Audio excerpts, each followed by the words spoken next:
महानगरपालिका निवडणुकीसाठी मनसे अध्यक्ष राज ठाकरे आता स्वतः मैदानात उतरले। 20 आणि 21 तारखेला राज ठाकरे संपूर्ण मुंबई पिंजून काढणार आहेत। याच दरम्यान ते विविध शाखा आणि निवडणूक कार्यालयांना भेटी देतील।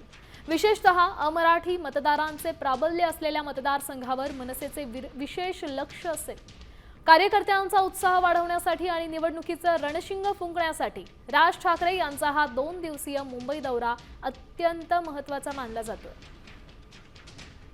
या संदर्भात अधिकची माहिती देत आहेत आपल्या प्रतिनिधी वैदेही काणेकर। वैदेही, काय सांगाल, राज ठाकरेंच्या या दौऱ्यात काय वैशिष्ट्ये आहेत? आम्हाला आपण बघितलं तर राज ठाकरे आता 20 आणि 21 तारखेला संपूर्ण मुंबईत अनेक महत्त्वाचे दौरे करणार आहेत। मुंबई महानगरपालिका निवडणुका जवळ आहेत आणि अशातच आपले मागाटने सह अनेक महत्त्वाचे जे बालेकिल्ले राहिले आहेत या ठिकाणी राज ठाकरे स्वतः भेट देणार आहेत। जोगेश्वरी, कोरेगाव, मालाड, दहिसर, बोरिवली, मागाटणे, कांदिवली, दिंडोशी या विधानसभा मतदारसंघातील मनसेच्या शाखांना स्वतः राज ठाकरे भेट देणार आहेत।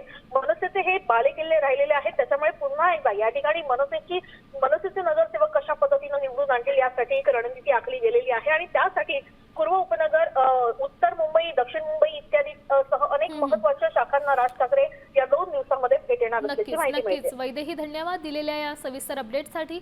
तर महत्त्वाची बातमी राज ठाकरेंसंदर्भात, बीएमसी निवडणुकांसाठी स्वतः राज ठाकरे मैदानात उतरलेत, नागरिकांसोबत संवाद साधणार आहेत।